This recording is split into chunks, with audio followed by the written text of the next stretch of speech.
عمران خان کو عدالت کی طرف سے NRO مل گیا۔ ناظرین، آج ان کی بہنیں علیمہ خان اور دو اور بہنیں بھی عدالت پہنچی ہیں۔ وہاں پہ عدالت نے ان کو ریلیف دیا اور عدالت نے حکم جاری کیا کہ بہنوں کا عمران خان کے ساتھ ملاقات کوئی ایسا نہیں ہے، ان کا بنیادی حق ہے۔ اور عدالت نے یہ بھی کہا ہے کہ ان کو انٹرنیشنل ہسپتال شفا کے اندر منتقل کیا جائے جو اسلام آباد کے اندر ہے۔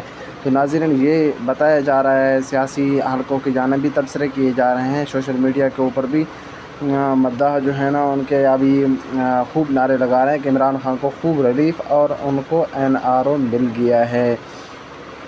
ناظرین، یقیناً یہ خبر مسلم لیگ نون کے لیے ایک بہت بڑا بھاری ہے، لیکن حقیقت یہ ہے کہ عمران خان 4 سال سے قید میں پڑے ہوئے تھے۔ ان کی رہائی ان کا بنیادی حق تھا، ان کے ہسپتال میں علاج اور ان کی بنیادی ضروریات اور سہولیات، یہ ان کا حق تھا، ان کا رائٹ تھا، یہ ان کو ملنا چاہیے تھا۔ تو ابھی عدالت نے یہ حکم جاری کر دیا اور عمران خان کی رہائی کے دن لگتا ہے قریب ہیں۔